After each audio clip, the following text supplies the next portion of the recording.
Ladies and gentlemen, please welcome the next president of the United States, President Donald J. Trump. And I'm proud to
a crowd this is. Wow. Oh, we're going to take our country back. We're going to take it back.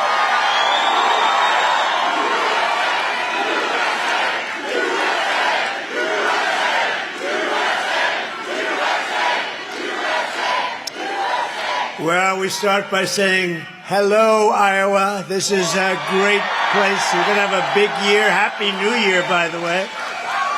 And 10 days from now, the people of this state are going to cast the most important vote of your entire lives. You know, I said it in 2016, I said it, and I meant it.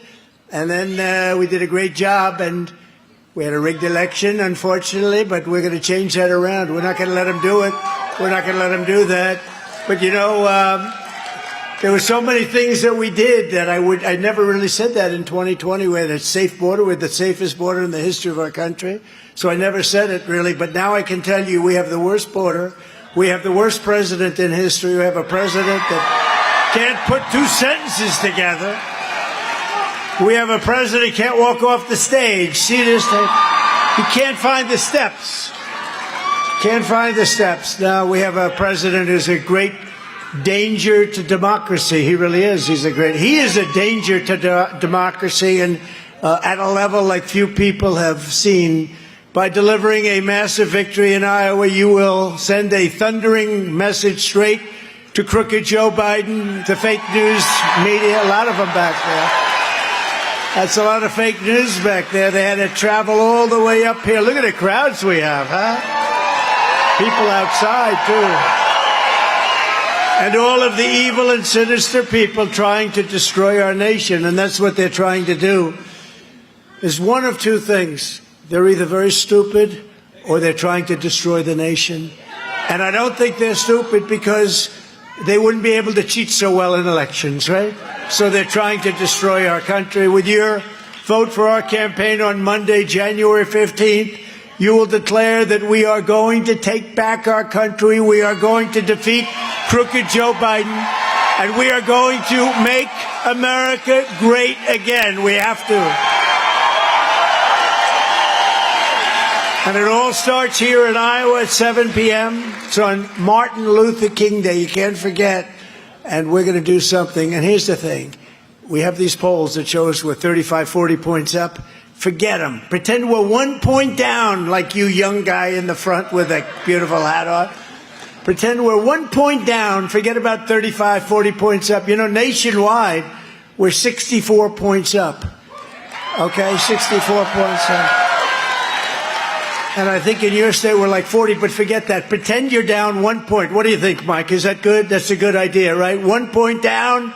But you have to get out and vote because it sets a tone. It even sets a tone, frankly, for November, because we have to bring it back from these lunatics that are running our country. Do not stay home. If you want to save America, each and every one of you has to get out. You have to get out and vote. And, boy, I tell you, the biggest risk is you say, you know, we're winning by so much, darling. Let's stay home and watch television. Let's watch this great victory. And if enough people do that, it's not going to be pretty. But we're not going to let that happen. You know, I'm going to be here. You know that, right? I'm coming to Iowa. I'm going to caucus. I'm going to caucus. We're going to be in Iowa. We're not taking any chances, right? You know, they're spending a lot of money. The globalists have given her money. And you know, I know very well, she ain't going to do it. I can tell you, she's not going to do it. And I know him very well. Both disloyal, both extremely disloyal. Him, I got elected. He was down at like nothing, came over, begged me for an endorsement. You know that better than anybody, right? Begged me for an endorsement.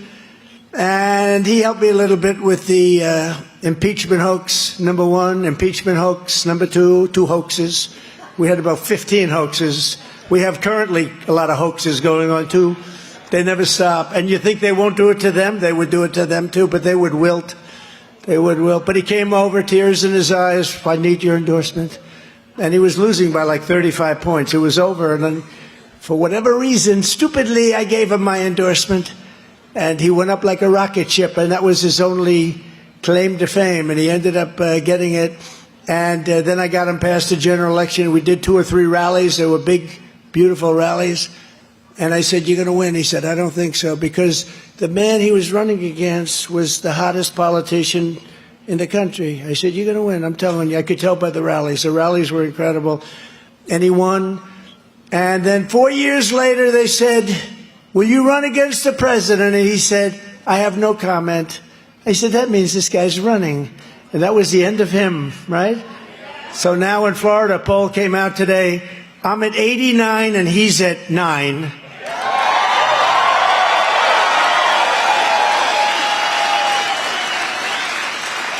And now I guess he's fighting for second place, isn't he? They're both fighting for second place. You can have either one of them, globalists.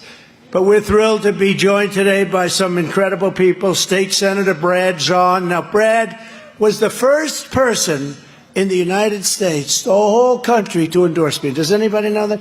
He endorsed me 3 months before I ran. Nobody knew I was running. I didn't know I was running. I really didn't. I didn't know. One day I said, "Come on, First Lady, let's take that trip down that beautiful escalator, First Lady." But Brad was there 3 months before I was. Can you believe it? So, and he's a great guy wherever he may be. Where's Brad? Where's Brad? Brad. I call him the Marlboro Man. He's a handsome guy. 3 months. You remember that, Brad? I said, "Who's that guy in Iowa?" I didn't know him. I said, "Who's the guy in Iowa? He keeps endorsing me. He likes me." And I got to meet him, and I like him a lot. He's a fantastic guy, and he loves your state. He loves our country. Thank you very much, Brad. We appreciate it.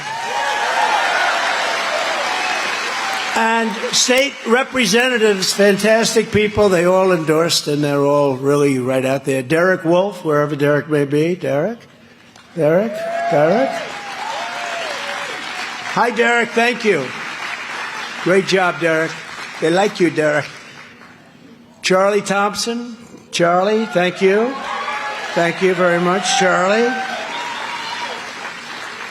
A friend of mine, former Congressman Rob Blum. We should take that former. Hi, Rob. We should take that former. Oh, wait, do you feel like running for Congress? I have a couple of positions for you in Iowa. I have a couple we could do without. Do you feel like running? I have a couple of ideas. Former acting attorney general, a friend of mine, Matt Whitaker. Very popular, Matt. He's very popular. Good guy. He's a good football player, too, by the way. The stakes of this election could not be higher. They can't be higher. And by the way, I just spotted him. A man who is the single greatest buyer of commercials in the history of television, Mike Lindell. And his pillows are good also. His pillows are very good. But if he could buy our ads for us, I would say that we would have ads just blanketing the nation for about 1/3 the price, I suspect, right? You're great. He's a great guy. He's always a popular person, too. We introduce him. People love him. I love him. Under crooked Joe Biden, our borders have been literally erased. Millions of illegal aliens are invading our country. They're coming from all over the world. Nobody knows who they are, where they're from. Countries that nobody ever heard of. Languages that we don't have people to teach these languages. We don't even know what the languages are. They're coming from all over the world. Our middle class is being crushed by Biden's crippling inflation like we have never seen before, really. Violent criminals are running wild in Democrat-run cities while law enforcement has been weaponized against Christians, conservatives, and people of faith. We have war in Europe, war in the Middle East. China is threatening Taiwan. Iran is inches away from a nuclear bomb. They think Iran's going to have a nuclear weapon over the next 61 days. Can you imagine the stupidity of these people? We had it so good. When I was president, Iran was broke. They had no money. I told China, if you deal with them, you can't deal with us. I told that to India. I told it to France. I told it to every nation. And they were broke, and I wasn't looking to hurt them. I just don't want them to have a nuclear weapon. And they weren't going to have one. And when bad things happened in that election, all of a sudden, this guy comes in, takes all the sanctions off, Iran is now a very rich nation. They have $250 billion in cash. Can you believe it? Not even mentioning the $6 billion they got for 5 hostages. How about $6 billion for 5 hostages? I'll tell you what, if it was me, I'd say we got to give them up for that kind of money. $6 billion for 5. I heard about it. It was 5 and 5. I said, okay, now tell me that's the end, right? Because we have Brittany Griner. And for Brittany Griner, well, you're just upset because she always believed in tying her shoelaces during the national anthem, right? Remember? That was when she tied her shoelaces during the national anthem. But for that, they got the greatest arms dealer, they say, in the history of mankind. That was the trade, and he's out there buying arms for Russia right now and happily buying all sorts of military equipment. That was a tough trade, I'll tell you. And then we left the one person behind. They said, oh, we'll get him later. Well, that was already a year ago. What kind of deals do we make? Those are the deals that this country makes. But that was bad. And then I said, okay, we got 6, this one. So we got 5. They got 5. I said, well, that's a little better, although I'd like to know, who are our 5s? Are they the greatest arms dealer? And we're giving you somebody that's not the same? But it turned out, well, they said, sir, that's not all of it. In addition to the 5 and 5, we're giving them $6 billion. Oh, that's more like it. That's more like our country. How stupid are we? How stupid are we? And they have now, if you think, they're about $250 billion. They've made it all in a 3-year period. They had nothing. They were down to broke. They were broke. Actually, a Democrat congressman was on last week, 2 weeks ago, I think, on Deface the Nation. Ladies and gentlemen, it's Donald Trump on Deface the Nation.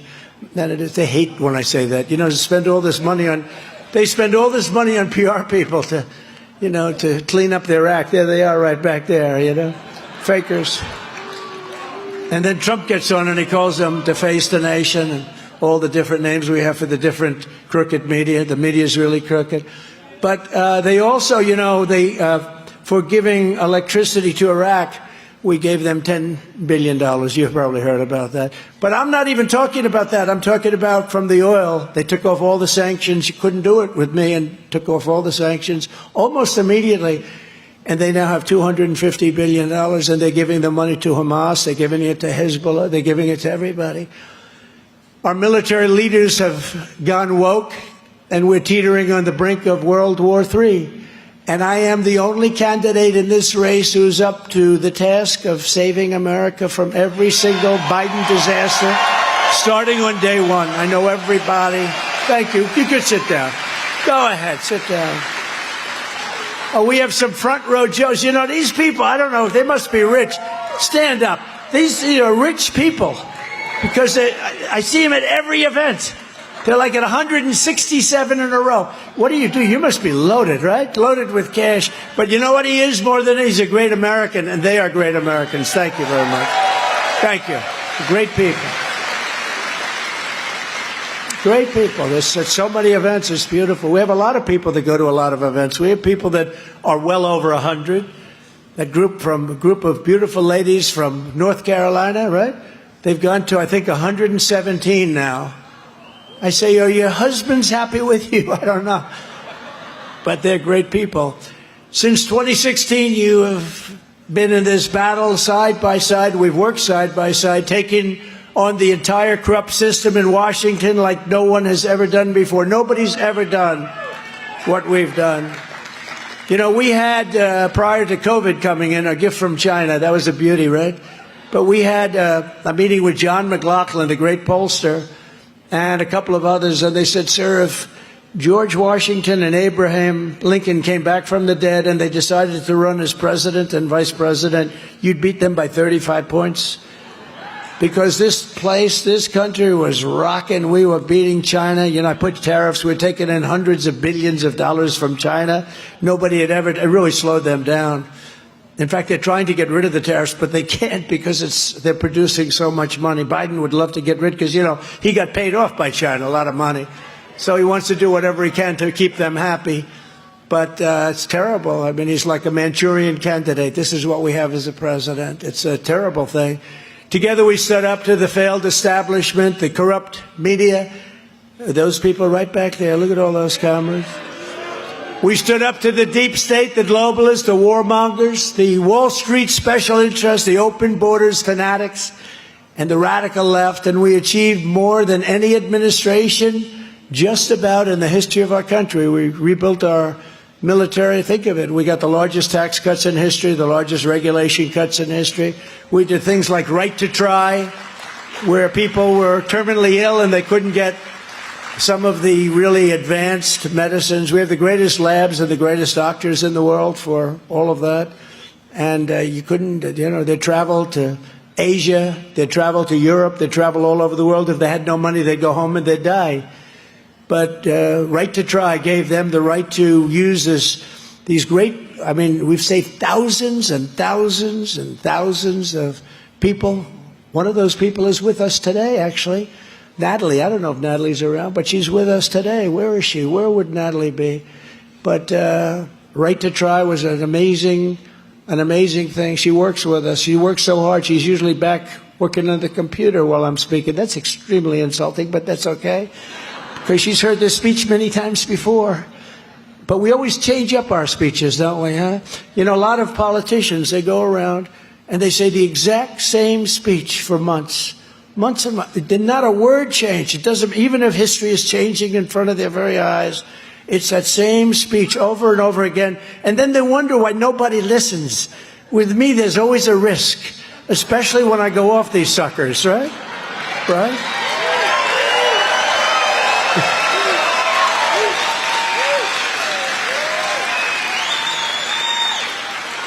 But with your vote in these caucuses, we're going to finish the job once and for all. We're going to do things and we're going to make history. Look, this is the greatest movement of all time. Make America great again.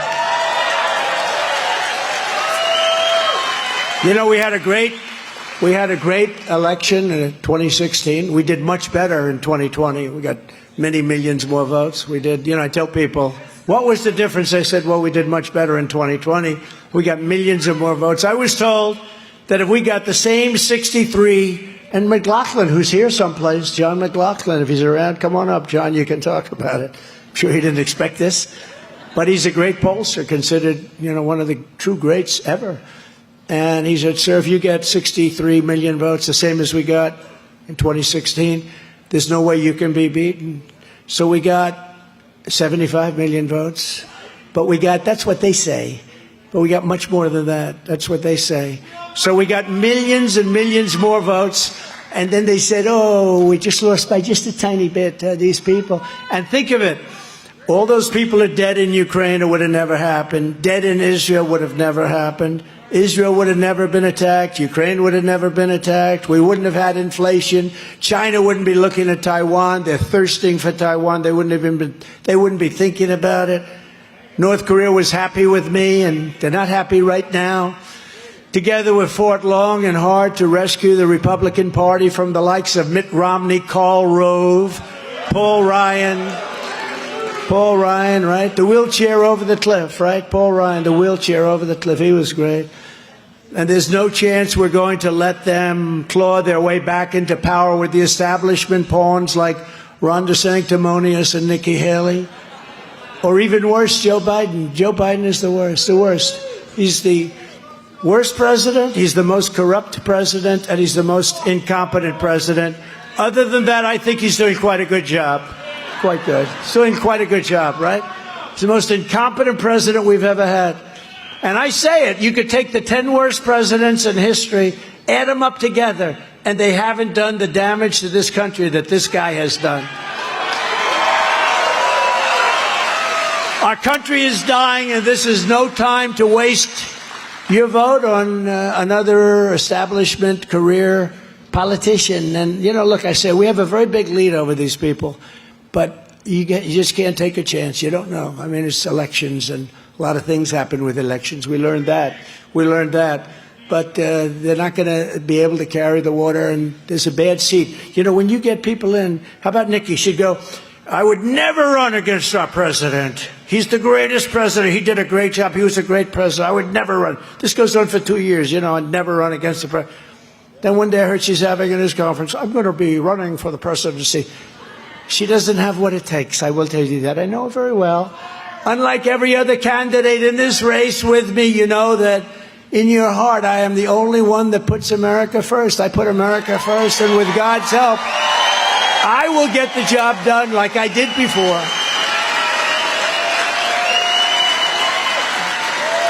A vote for Donald Trump and the caucuses is a vote to secure our border. It's a vote to stop the invasion. It's an invasion on our southern border.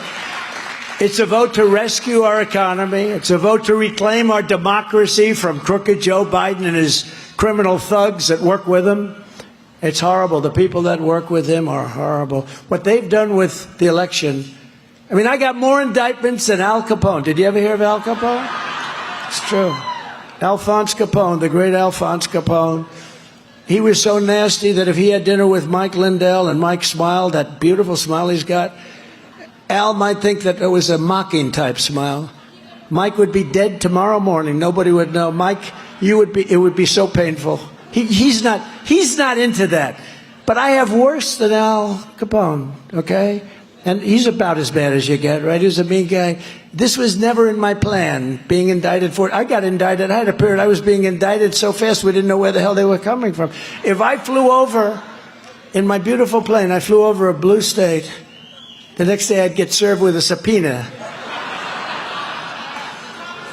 But the good thing is probably I'm 25 points higher than I would have been. We would have won easily anyway, but we're in record stratosphere because people get it.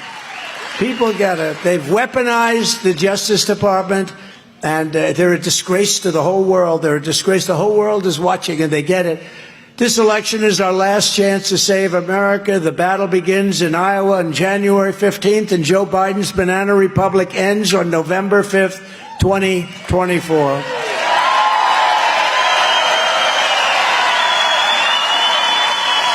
Thank you. Thank you. Thank you. With your help, we're going to bring our country back from hell. Victory cannot come soon enough as we speak. The last remnants of our open border. It's a broken, disgusting, crumbling, horrible border. No country has ever had a border like this. The poorest country in the world never had what's happening. You look at these scenes of millions of people coming across that border. I think it's going to be 15 or 16 million people. That's more than New York State. That's more than almost any state. A couple have a couple more, but they'll catch them in 2 years. It's horrible. People are going into schools now. They're occupying schools. They don't speak the language. They don't even know what the language is. And they're sitting with your children in schools. They're occupying the hospital beds. And look, we all have a heart. We don't want that to happen. We don't want bad people to be hurt. But they shouldn't be coming up. They shouldn't be coming here. And the way they don't come here is you say, I'm sorry, we can't take you. So that when they do come, you don't feel so bad about turning them back. But we accept everybody, and we can't take care of them. It's unsustainable for a country. It's unsustainable. This is the largest illegal mass migration in history. There's never been anywhere in the world, there's never been anything like this where 15 or 16 million people are going to come across the border over a short period of time. A record 300,000 illegal aliens were detected crossing the border in December alone. 300,000 in December. In December, we had the safest border in history. Think of it. We had the safest border in history 3 years ago. And now we have the worst border in the history of the world. In the history of the world, there's never been anything like what's happening. We built 561 miles of border wall. Nobody gives us credit for it. If a 2x4 is laying on the ground that's 50 years old and rotted, they said, you didn't build a new wall, that was a renovation. Okay? So they said, yeah, we built over 500 miles of wall, but a lot of it was renovation. You'd have a piece of steel that's 90 years old laying in the ground that you don't even know if it's steel. It's rotted, rusted. And we dig down 9 feet deep and 30 feet high with steel, with rebar, with concrete. That wall is exactly what Border Patrol wanted. It has an anti-climb provision at the top. I never liked the look of it, to be honest. It has a panel on top. It's called anti-climb. I said, I'd like to leave it off because I'm a very aesthetic person.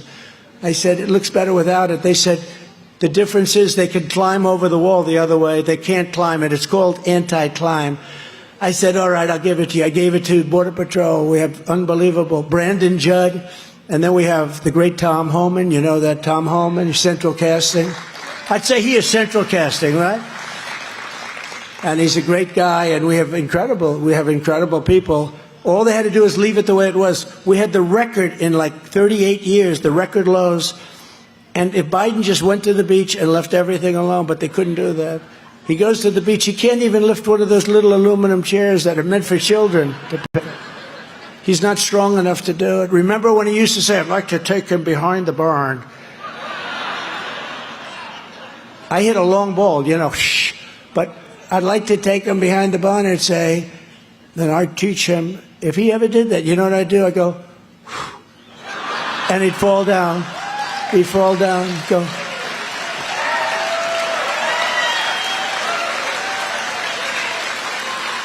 But he used to say that it was fine. If I ever said that, oh, that's terrible, he's a fascist, he's horrible.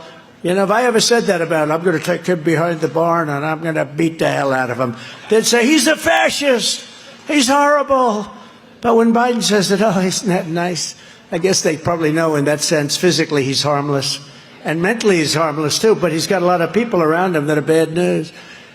And we get Mexico. You know, we got Mexico to give us 28,000 soldiers worth billions and billions. You know, when they say, he didn't get money from Mexico. What do you mean? I got more money than even if there was no legal mechanism for them to build the wall, give us the wall, build it.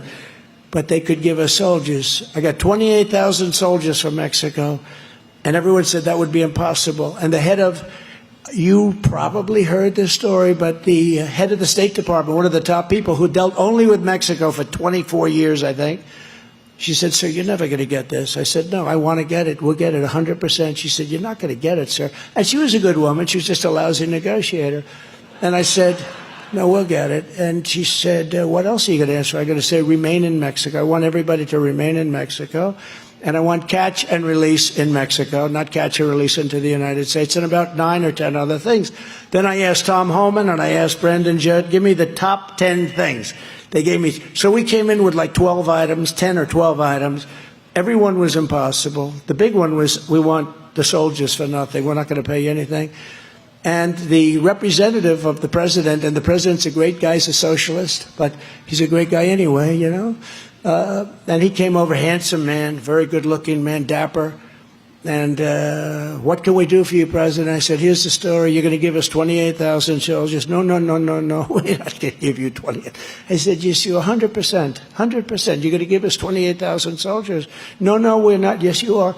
Then I said, you're going to give us stay in Mexico. Everyone's going to stay in Mexico. That's the way it is. Nothing you can do about it. Everyone's staying in Mexico. No, we're not going to allow that. Yes, you are. 100%.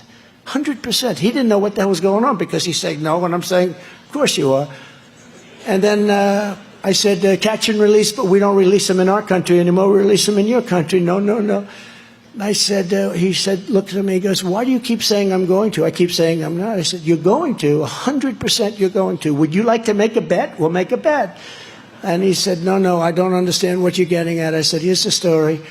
If you don't give us all of these 12 items, I'm going to put a 25% tariff on every single piece of equipment and car and everything that Mexico sends into our country.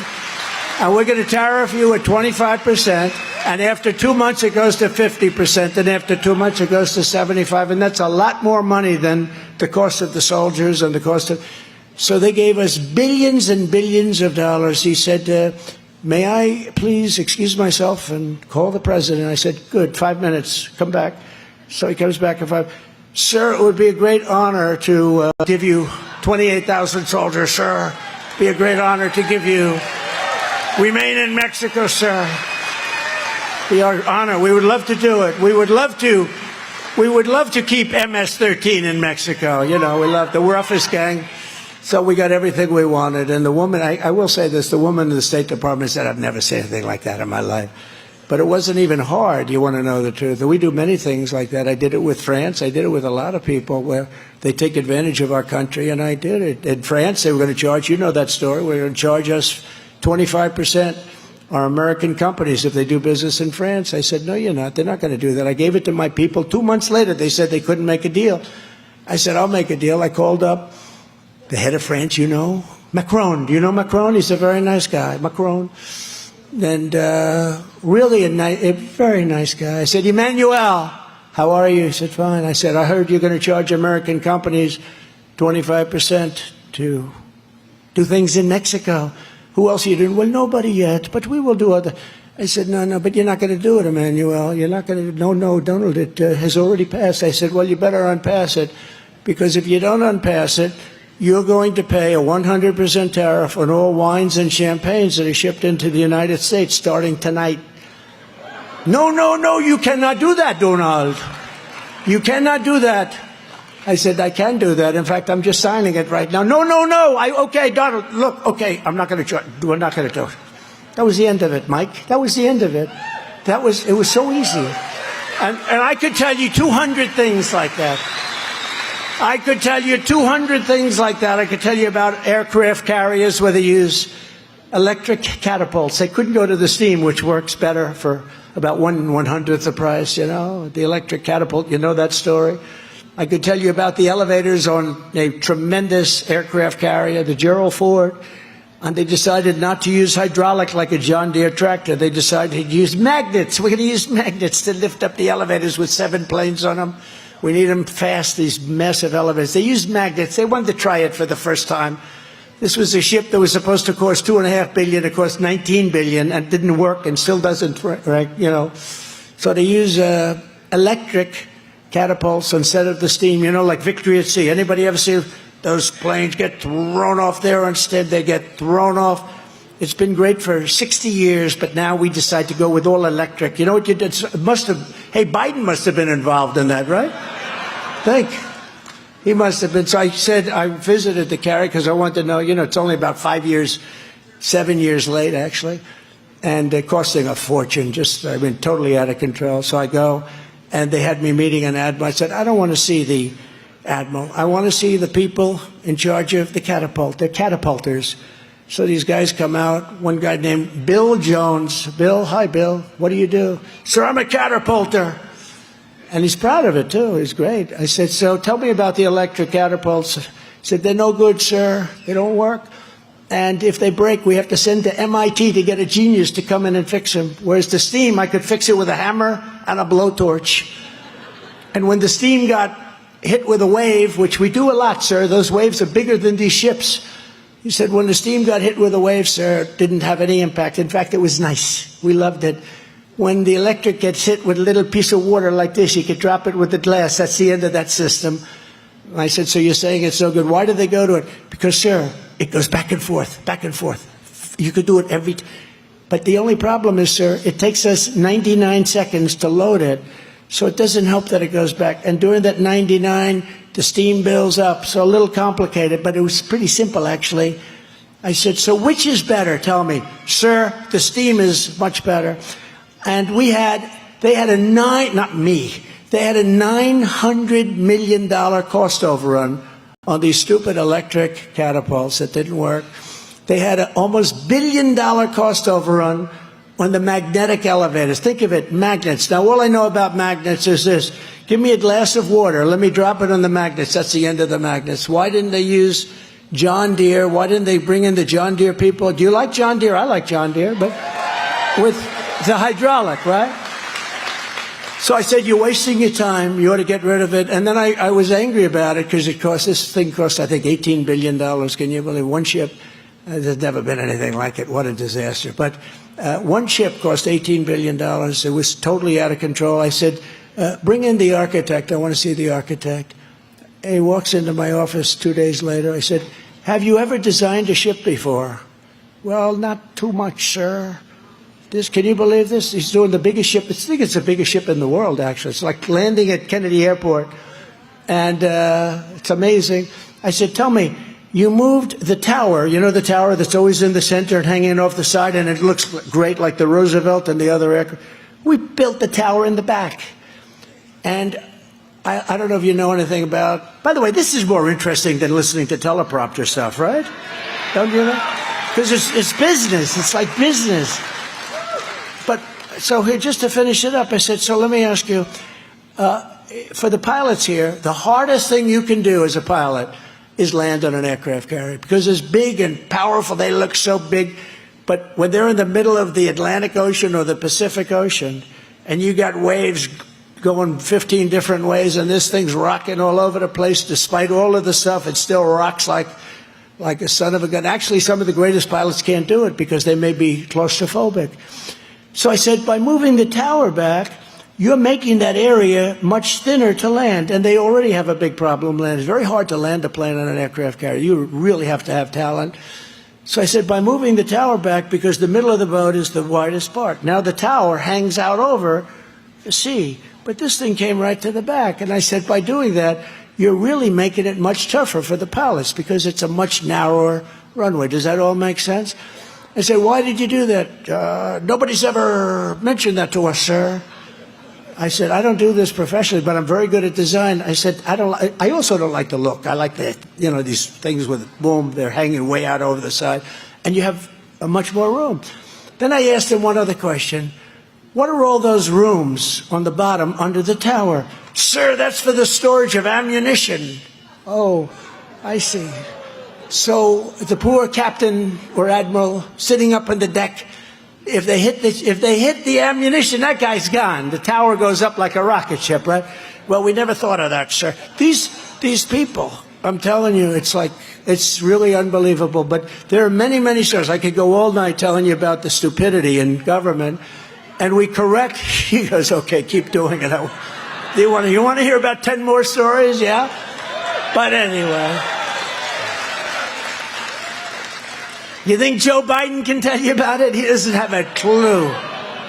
The guy, he cannot, I'm telling you, I saw the other night, he couldn't find the stairs off the stage. He's looking. You ever notice he looks like this?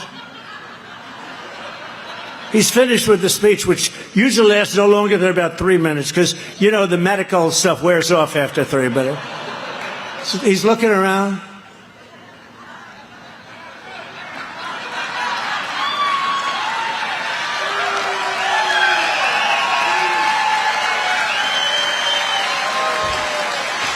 And you know, the problem with doing that, I just told another group, we had a couple of meetings today, pretty nice ones in Iowa, but I just told the other group, the fake news is so crooked that when I do that, we're going to have a little fun.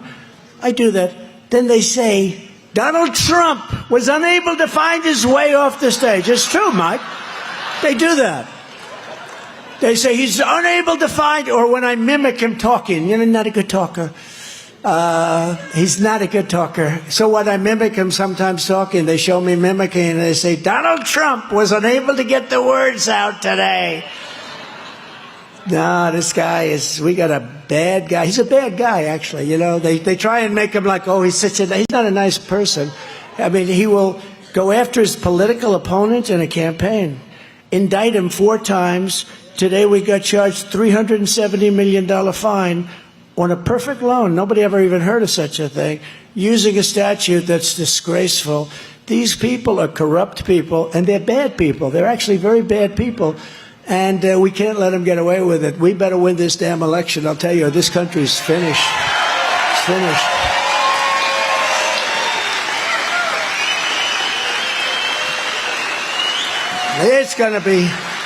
It's gonna be okay, though, because I think we will. I think we will. I never like to say we will because that gives it the maloiki, you know, that gives it a little bit of, but I'll tell you, nobody's ever seen poll numbers like this. Even the fake news was telling me today, they said they've never seen poll numbers like we have. But now we have to put it away. We got, think of it, 9 days. 9 days to Iowa. Then we go to New Hampshire, where we're leading by a lot. Then we go to Nevada. Right? Then we go to South Carolina, where I'm leading by, in Nevada, we're leading by 90%. They might not even show up. Then we go to South Carolina, which is so great. Great governor there, Henry McMaster. You know, the reason I chose Nikki is I wanted to get her out so Henry McMaster, who's the lieutenant governor, who endorsed me, and he was great. Nikki endorsed somebody else, and she lost. I had a much better endorsement. And I wanted to get Henry to be the governor, so I got two for the price of one, but he was much more important than Nikki to me. But Ron DeSanctimonious, Nikki Haley, and the rest of the pack will never be able to do what I do and what all of these people do. You know, they're all ready to come back. They say, sir, as soon as you're back, Tom Homan called me the other day, sir, we're all ready to go on the border. And they'll do that thing. They'll fix that border so fast. They'll fix it so fast. And they wouldn't do it for anyone else. They wouldn't even do it for anyone else. We had, think of it, we had the safest border in the history of our country, and then they destroyed it like overnight, and people just coming in by the millions and millions. And a lot of people don't understand it, because how can that be good? How can it be good? It's so bad for the country, and I think they really are doing it because they want to sign these people up to vote. I really do. You know, I never would have believed it. They can't speak a word of English for the most part. But they're signing them up. They'll be signing them up, trying to get them in to vote. I think that's why they're doing it, because there can't be any other reason. Nikki Haley has been in the pocket of the open borders establishment donors for her entire career. Now, Nikki Haley's campaign is being funded by Biden donors. Did you know that? Got a lot of Biden donors. They're giving a lot of money because they want to take out Trump, because in the polls, I'm the only one that beats this guy. Can you believe that? Anybody should beat him. See that young man sitting right there? He's like 7 years old, not you, right behind. He's 7 years old. He should beat him. I'd vote for him.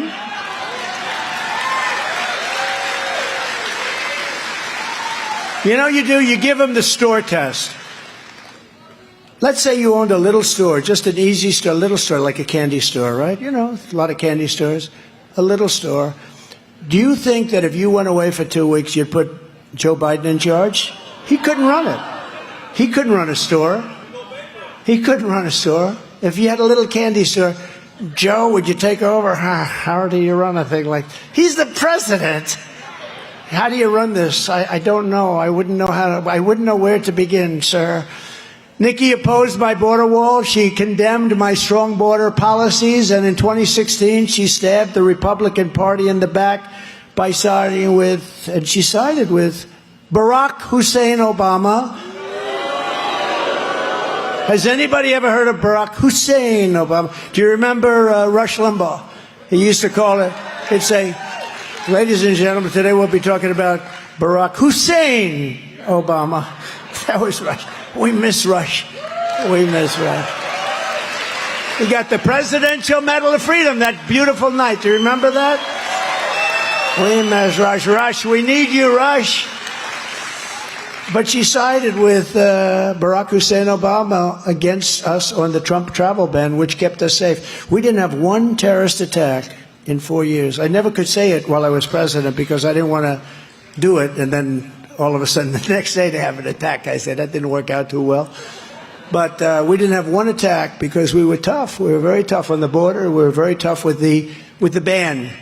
We had a terror ban, we called it. You know, when somebody comes out of a country that wants to destroy the United States, typically they're not ideal. So we'd say, I'm sorry, we're not letting you in. Haley recently said Iowa voters will need to be corrected by other states. Now, I don't know if that's, look, I don't know. But it doesn't seem nice, right?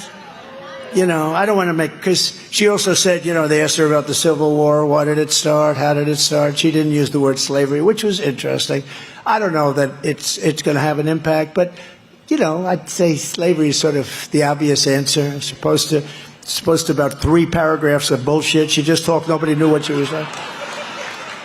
But today she put down, today in New Hampshire, she said you have to be corrected. You don't have to be corrected. You built this country. You built this country. But her record shows that she is one who needs to be corrected because she's the one, and there's nobody better to do that than the people of Iowa. Just vote against her. And just before we get to DeSanctimonious, Nikki Haley would also sell you out and grant amnesty to Biden's illegal aliens in her very first way. She said, I will give them amnesty. So they come into the country illegally. You know how many people come into the country through legal means, and sometimes it takes them 10 years, and they have to study, and this and that. They have to love our country. And now you have people just pouring across the border. Sadly, the establishment losers and sellouts lagging far behind us in the Republican primary cannot be trusted on taxes, trade, or anything else. They're globalists, and they always will be globalists. You know, when you're a globalist, something wrong with that, because it really hurts our country. It really does. We can help the world, but we have to help our country first, because this is a country that's got a lot of problems. But history will show that there's nothing you can do to change them, and they'll betray you just like they betrayed me. I mean, Ron DeSanctimonious, I endorsed him, and then he says, no, I don't want to comment, meaning, you know, I'm going to run against him. Boy, did I hit him. He doesn't know what the hell happened. I think he's still saying, what happened? He's going around saying, what happened? I used to be popular. He wasn't really popular, and I could tell you a lot of different things. The fact is, you need a personality if you're going to run for office. If you run for office, it's nice if you have a little personality. You don't have to have much, but a little. Good policy and a little personality. Iowa does not want politicians like Ron or Nikki, who both support a 23% national sales tax. How would you like to buy a nice John Deere and say, excuse me, you're going to have to pay 23% sales tax on that tractor? Or how would you like to buy a pillow from Mike Lindell? How would you do if you could charge 23% sales tax, Mike, on the pillow? I don't know. That would be not so good. I think your customers would fly away, right? It's not a good thing. It's not a good thing. And it hurts really the middle class and less than the middle class, much worse than anybody else. You don't want politicians like Ron or Nikki, who both want to gut Social Security and Medicare for our great seniors. That's what they want to do. Ron voted 3 times to raise the retirement age very substantially on Social Security when he was in Congress. And by the way, nobody liked him in Congress, I will tell you that. Most of Congress has endorsed me. Even in Florida, almost everybody endorsed me. They didn't endorse him. And Nikki says the retirement age of 65 is way too low. It's way too low. Anybody 65 here thinking about Social Security a little bit? You could raise your hand. You don't want to vote for Nikki. That's a lot of people. You don't want to vote for Nikki. Unlike DeSantis and Nikki Haley, we will always protect Social Security and Medicare for our seniors. You know, you're going to be good. I'm not going to do anything. I'm not touching. You deserve that stuff. Medicare and Social Security. But remember this. We have under our feet wealth like no other country in the world has. We have more than Saudi Arabia. We have more than Russia. We have more than any country in the world by far. It's called liquid gold. It's oil and gas, liquid gold. And we were going to, you know, we were drilling. We were number 4 when I got there. And when I left, we were substantially number 1. And we were going to be doubled up what Russia was and what Saudi Arabia. They were number 1 and 2. And we took over number 1 by a lot. And we were going to be selling to Europe. We're going to be selling to Asia. We're going to make so much money. You didn't have to play around with your Social Security. We were going to be, you know, Saudi Arabia. I said, how much debt do you have? To the king. He said, debt? Debt? What is debt? I don't know. You know, they bought like 100 777s from Boeing. I said, do you finance them? Finance? No, we pay them cash. We give them cash. We don't have any debt. We don't need to finance anything because they have liquid gold. We have more than they do. We were going to make this country so rich, and then this idiot comes along and he stopped everything, and he ended ANWR. ANWR in Alaska is probably the biggest site in the world. It's probably bigger than Saudi Arabia. Nobody really knows for sure, but probably it's bigger. I got it approved. Ronald Reagan couldn't get it approved. I got it approved.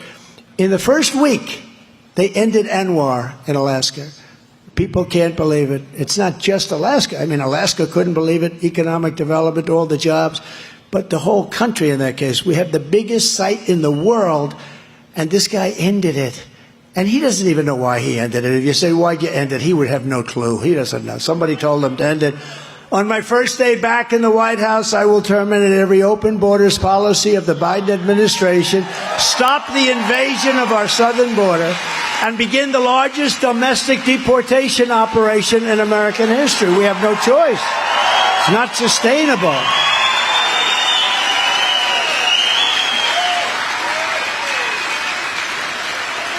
I will shift massive portions of federal law enforcement to immigration enforcement, and we will immediately restore and expand the Trump travel ban on entry from terror-plagued countries. We don't want people from terror-plagued countries. And now one thing has gotten better, if you think about it. What has gotten better under crooked Joe Biden? Nothing. Everything's, I mean, the whole world is laughing at us. No respect, you know. Remember our great comedian, no respect, right? I have no respect. This is like the country. He's talking about our country. No respect. And they respected us. I'll tell you, they respected us. Again, Russia would have never done Ukraine, never, in a million years. If, number one, they wouldn't have done it because we had the oil prices low, but they wouldn't have done it even beyond that. You know, oil went up to $100 a barrel. They made a fortune on that. They made a fortune. I had it at $40, and if it stayed at $40, then it would have. There was no reason why it should have gone up. So we wouldn't have had Russia going into Ukraine.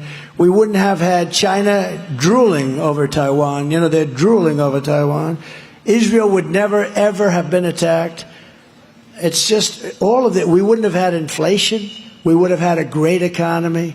It's incredible what these people have done.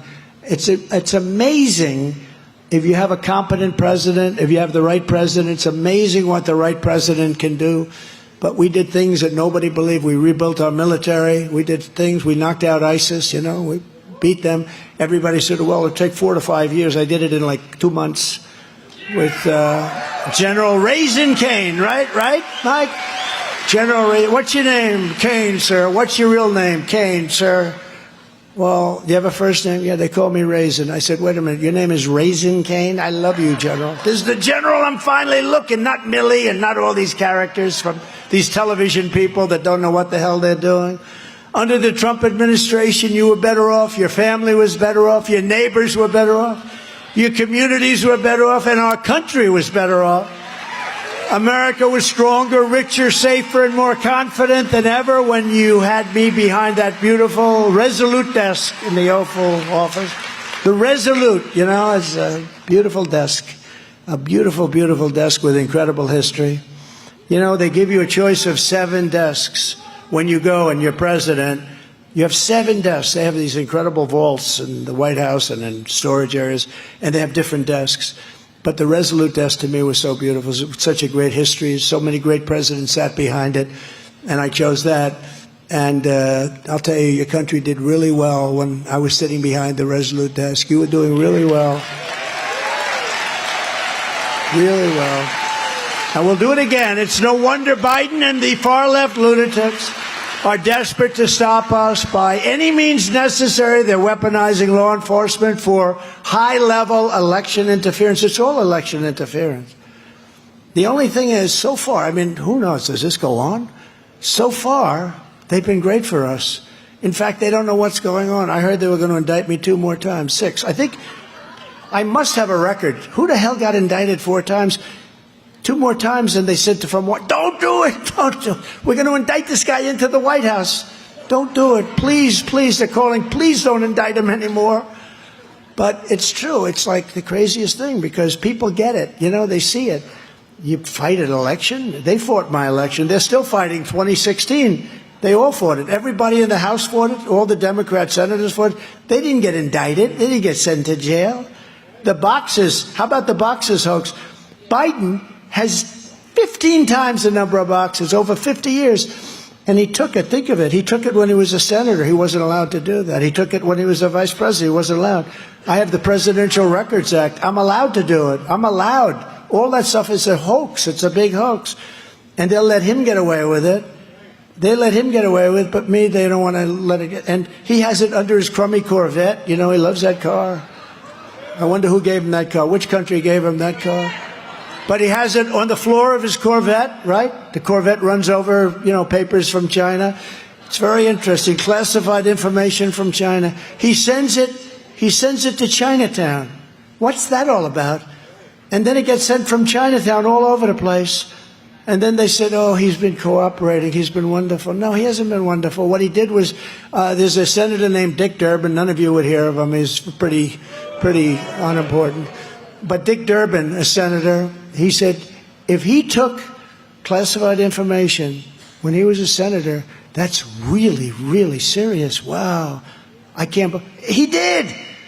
Then Dick Durbin said, oh, really, it's not that bad, when he found out. But no, it's bad stuff. But if I do it, it's like a big deal. If he does it, it's fine. It's just incredible the way we have a two-tier system of government. We're going to have to change it. And remember, they have to be careful because this can boomerang too. It's like we could have done some really terrible things, and it's very bad for our country. They've opened a Pandora's box, which is very, very bad and very dangerous for our country. But all of this is happening because we're beating them badly in the polls. If I wasn't running, or if I was in 5th place, 4th place, like, how about this guy from Arkansas? He's been at 0 for a year. 0. His name is Ada Hutchinson. It's actually Asa, but I call him Ada. Ada Hutchinson. He was the governor of, I don't know, because it's such a great state. Arkansas is a great state. But this guy's been at 0 now for about 6, 7 months. And if he ever cracked 1, I'd be shocked. He's got 0 going for him. He's a nasty guy, too. He's a real fresh, nasty guy. But what keeps a man like that running? He's at 0. He goes around campaigning. Oh, you see him. Did anybody ever meet him here? Ada Hutchinson. Were you impressed? No. Who's more impressive, Trump or Ada? You tell me.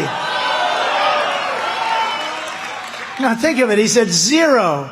He actually, the other day, he had a 0 and the arrow was pointing left. That means he was at less than 0. You know what I figure that is? Less than 0? That's crooked votes. In other words, that's when they actually take away votes. So that would be 0 less. That's good. He knows exactly what I'm talking about.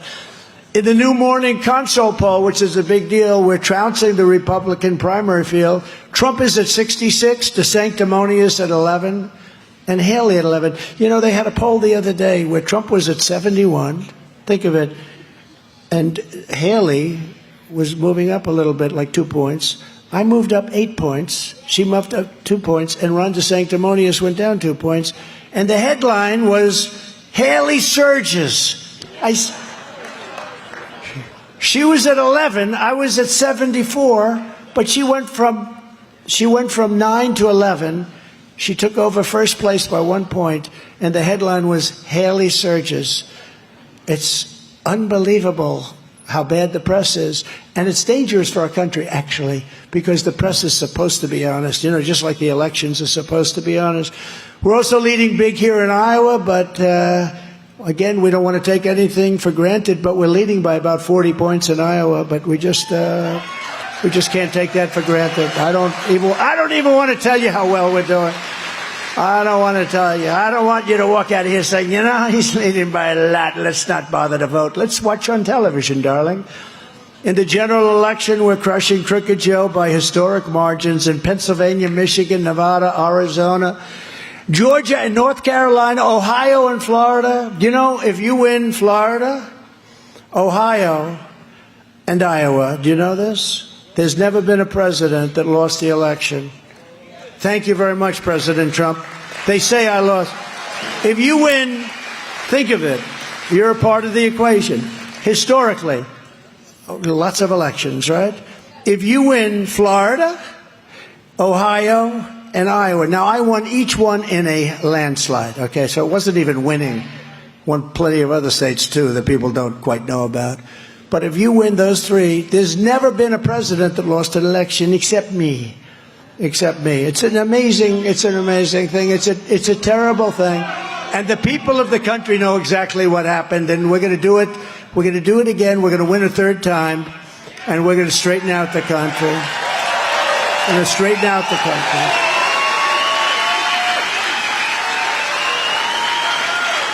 But it is true. If I didn't run, or if I was like running in 3rd, 4th, 5th place or something, I wouldn't be indicted. They're not going to indict me. They go after the one in first place. They're not stupid. They go after the first. And a lot of people say, they ask me 2 questions. First they say, sir, how do you do it? How do you wake up in the morning and put on your pants? And I say, well, I don't think about it too much. I don't want to think about it, because if I think about it too much, maybe I won't want to do it. But I love it because we're going to do something for this country that's never been done before, because this country is finished if we don't win. If we don't win, and you're going to have a stock market crash if we don't win. The stock market's only going up.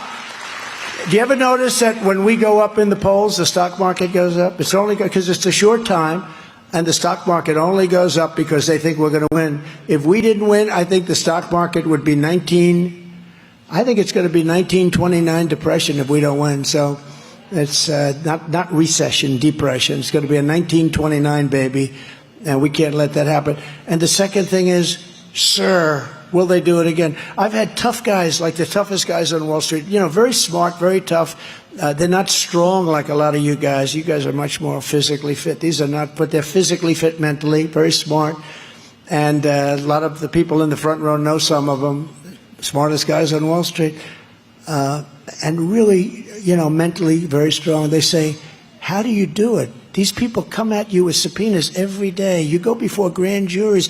You have this big slob in New York asking you to pay $370 million penalty for a perfect loan. You had a perfect loan. It was paid. Everything was perfect. I gave the money because the bank wanted. That's what they do. The banks want to loan money. And because my balance sheet is so strong, and because my statement, we had an expert witness. He said, it's the best financial statement he's ever seen. And then this person, and it's only political persecution or prosecution. But the next question they say, though, is will it happen again? Those two questions, usually in that order, but sometimes, but that's it. And we're not going to let it happen again.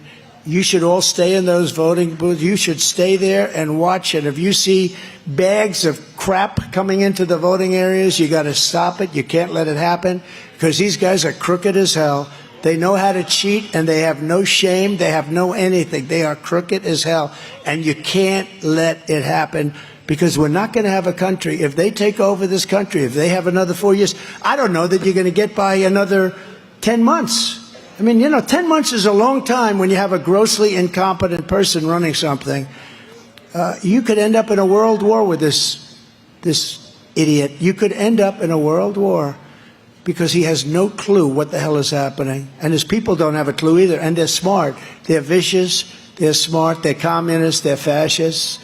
But they're smart and they're vicious. But they're the ones running. He doesn't know what the hell he's doing. But they run it, and they're bad people. The radical left Democrats rigged the presidential election of 2020, and we're not going to allow them to rig the presidential election of 2024.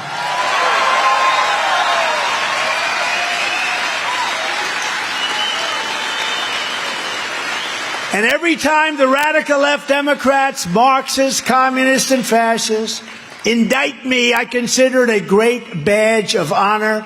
I'm being indicted for you. Thank you very much. I appreciate that, but that's true.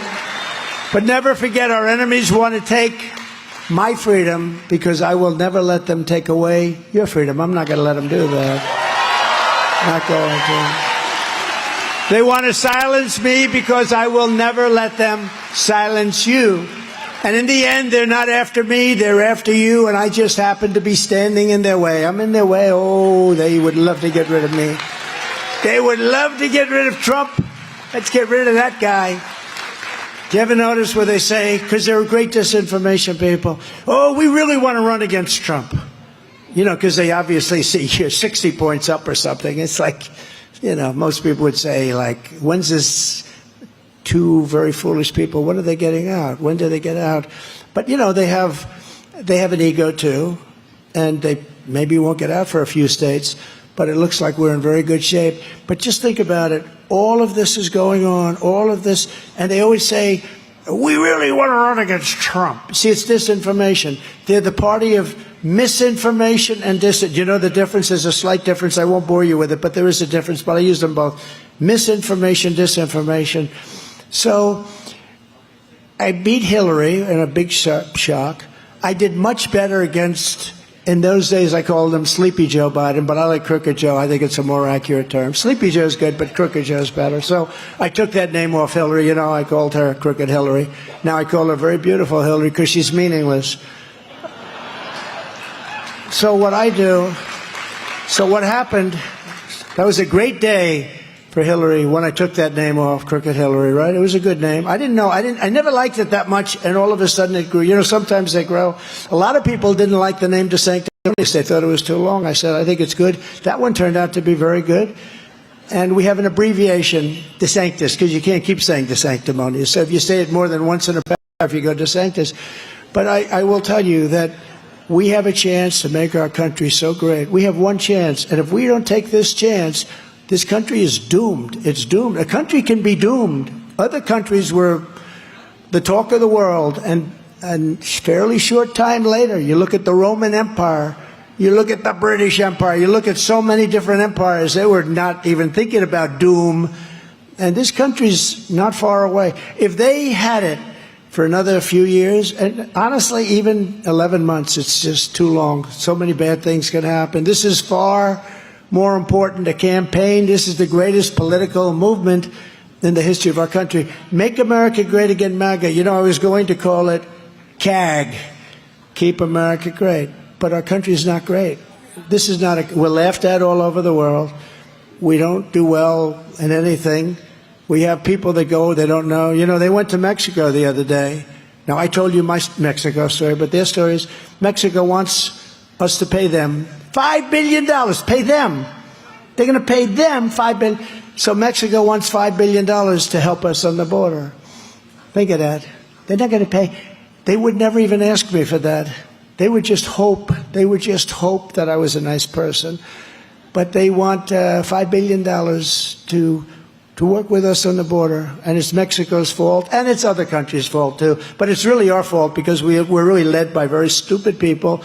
Together, we'll once again fight for Iowa families and Iowa farmers, just as we did. I got you $28 billion. $28 billion. I get a lot of heat, you know. Hey, it's great to be on a Friday night, right? You don't have to go to work tomorrow. I do. You know what I have to do? I have to make speeches in Iowa tomorrow. I have to go to work. Oh, I could be home in one of those beautiful places. No, but I have to. But it is great to be. Is there any better place to be than a Trump rally? And actually, this isn't even a rally. This is a beautiful group of people, but there's really nothing like it. I mean, because there's love all over the room. Unlike Crooked Joe, who wants to dramatically increase the estate tax or the death tax, I virtually eliminated the unfair death tax. I did eliminate it essentially for almost everybody in this room, saving countless family farms and small businesses from destruction. You know, when you died, if you have children, great children that you love, if you don't love your children, it doesn't make a damn bit of difference. Don't leave them. Don't give them the money. But if you love your children, who loves their children? Okay. Who doesn't love their children? Oh, she raised her head. Now, if you don't love your children, don't listen. This is just a waste of words. But if you do, you want to leave the farm, you want to leave the business, you have no estate tax. They used to, if you left the farm, they would almost always go bankrupt because they had to go to a bank, they had to borrow the money. You know, it's a great business, but it's cash intensive, land rich a little bit.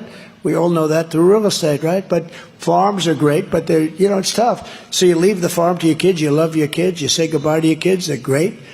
And then they end up losing the farm over a period of 2, 3, 4 years. I ended that. I ended the estate tax, or the death tax, as we call it.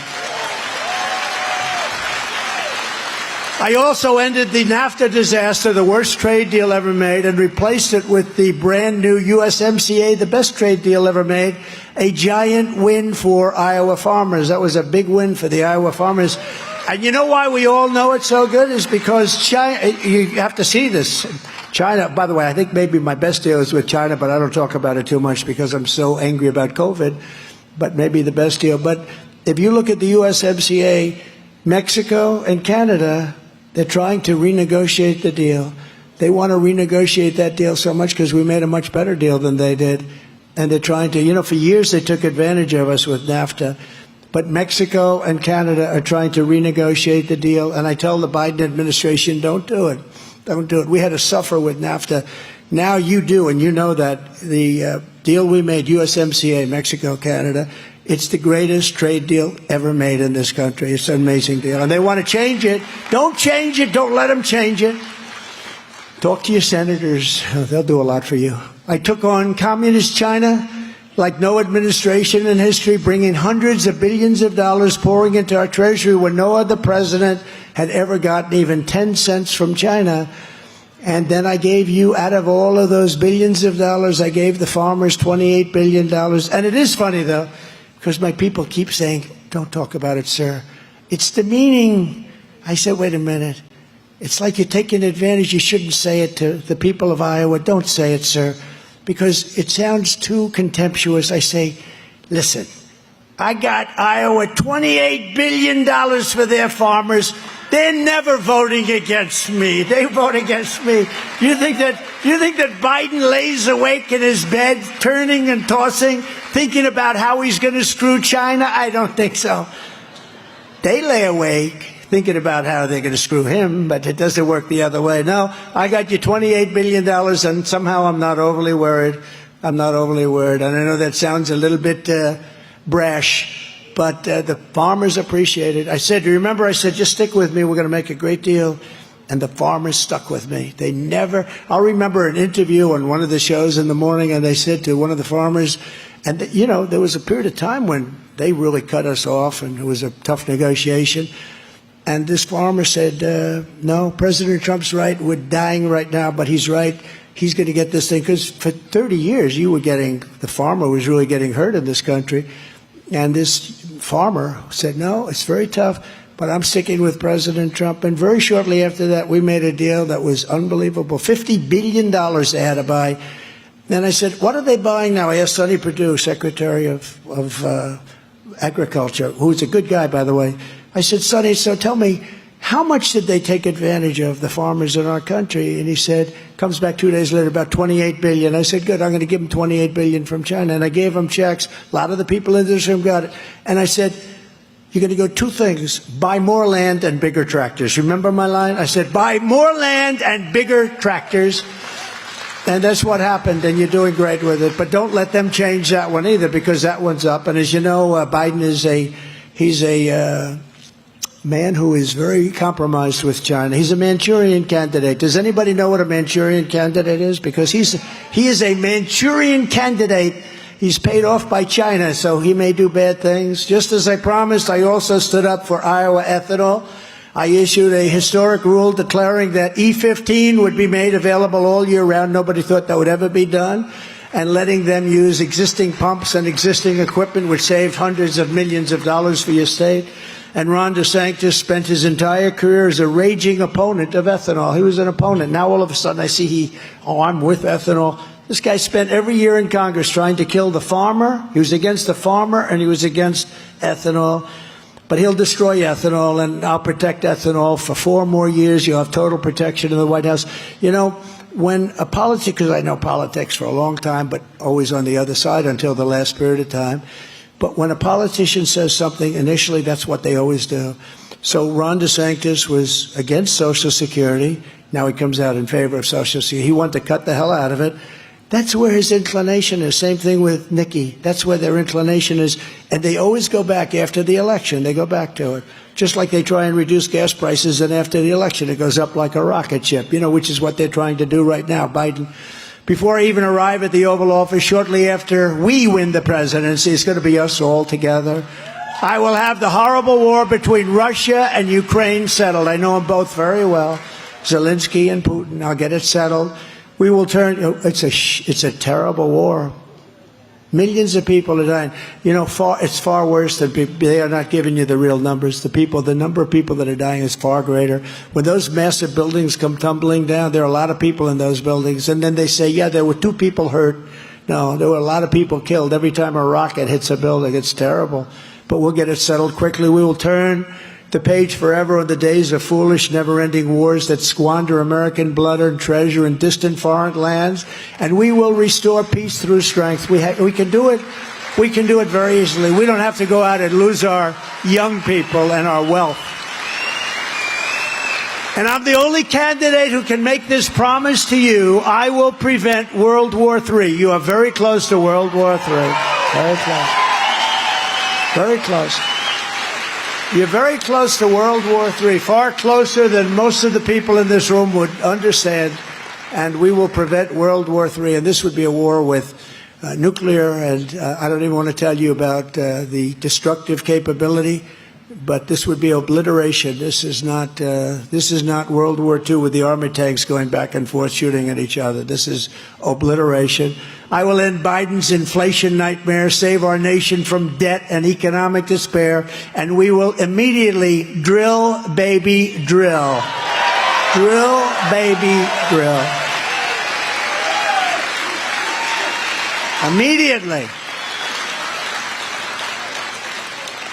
In fact, you know, when you give the speech at the White House, at the Capitol, and you have the stairs going up, the beautiful stairs with the red carpet going up, I'm so anxious to get some of these things signed, like closing up the border, like getting out all the criminals that are coming to our country, like drill, baby, drill, and other things, that I think rather than going back to the Oval Office, which is somewhat of a little track, I'll put a desk about 5 steps up. It's many steps. And I'll sit down at that desk and I'll sign all of the things that we're talking about tonight so I don't waste a lot of time on day one. And I'll also cancel crooked Joe Biden's insane ethanol-killing electric vehicle mandate. How crazy is that? Crazy. And don't sell your gas stove because you'll be using your gas stove for a long time. It's another thing.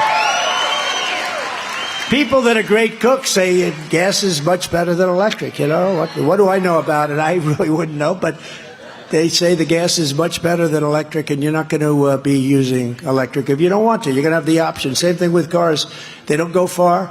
They're very expensive, and they're going to all be made in China because China has the materials. But we have the materials called gasoline. We have the materials for what we want. And I'm not against the electric cars, but if you want a hybrid, you can have it. And if you want, but you can have a lot of choice. And that's the way it has to be. To mandate electric, how can you do this? And we don't have enough electric. And you know, electric is produced by fossil fuel. Okay? You know, people don't say that. All that fossil fuel is really getting it done.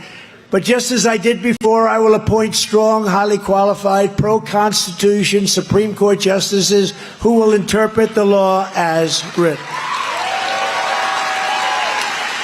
And I will direct a completely overhauled DOJ to investigate every radical, out-of-control prosecutor in America for their illegal, racist enforcement of the law. And I'm also going to indemnify all police officers and law enforcement officials throughout the United States to protect them from being destroyed by radical left lunatics for taking strong action on crime. We're going to indemnify them because they get sued. And a lot of police departments now, they say you have to protect yourself. You have to go out and hire your own lawyer to protect. Can you believe it? We're going to indemnify them and some of the departments themselves. We're going to rebuild our cities into beacons of hope, safety, and beauty better than they have ever been before. We'll have to work with the Democrats. They're all running these decaying cities. The cities are decaying. They're crime-ridden. They're crime-infested. Every one of them is run by a Democrat. Safety will again be restored so that children can go outside and play in the park without being beat up, molested, or shot. And we're also going to federalize Washington, D.C. It's become hell on earth. 3 people were killed last night. People are being shot every day in Washington, D.C. Graffiti all over the beautiful white marble columns. Slum areas that are so bad you can't walk through them. But you can't even walk through the best areas without being molested or shot, beat up by thugs. We're going to take over Washington, D.C., and we're going to make it great again. We're going to make it beautiful and safe. We're also going to fight to give you much better health care than Obamacare, which is a disaster. You know that because it's so expensive. It's out of control. It's out of control. And I'm not saying anything about Obama. If maybe we'll make it better. Maybe we'll change it. But you're going to have much better health care at a much lower price. You don't have that now. On day one, I will sign a new executive order to cut federal funding for any school pushing critical race theory, transgender insanity, and other inappropriate racial, sexual, or political content onto our children. And I will not give one penny to any school that has a vaccine mandate or a mask mandate. And I will keep men out of women's sports. Can you believe we even have to say that? Can you believe we even have to say that?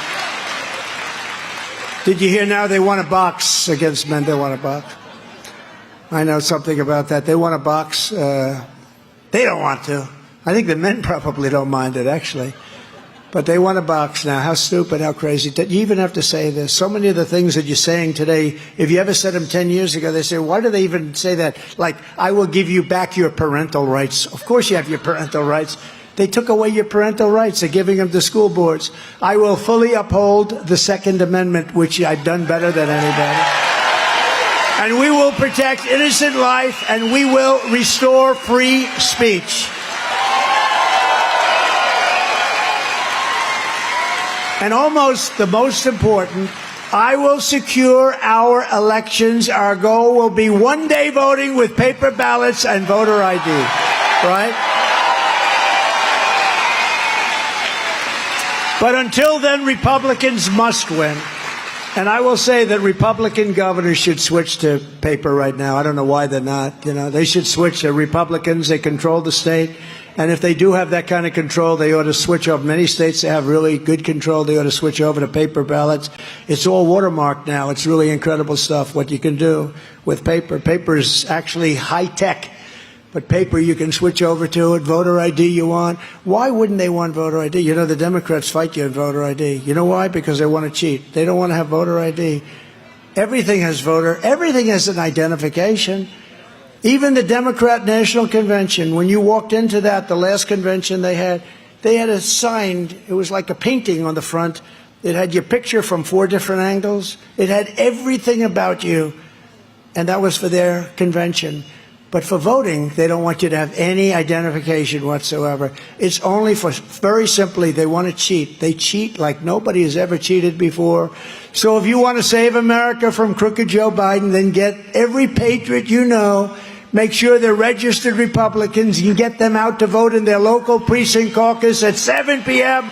Monday, January 15th, and I'm going to be here for doing that. I'm going to be in Iowa. And remember, you're first in the nation because I kept you first in the nation. I kept you there. Nobody else, no other politician. I kept you there.